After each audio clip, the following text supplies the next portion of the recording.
Hey, hey.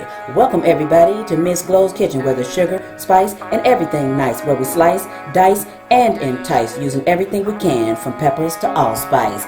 What's up, my people? Y'all know what time it is? See y'all in the kitchen. The Donut Burger, or the Luther Burger as it's known, is on the menu today.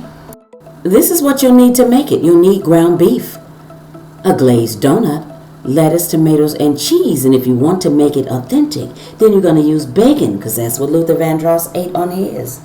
Bacon.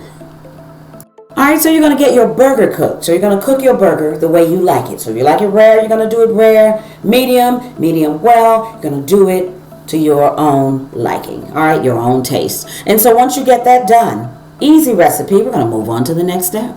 We're going to speed it up, but you do want to toast your donut. So once it's toasted to your specifications, again, if you want to toast yours a little crispier, a little darker, it's okay to do that. If you want to put mayo on your burger, you can do that too. I just decided not to. There's a lot of glaze on the outside of the donut I'm using, so assemble your burger. So once you've put your condiments and toppings on, this is what you're going to get. So okay, the donut burger, better known as the Luther Vandross burger. All right. Thanks for watching. See y'all next time.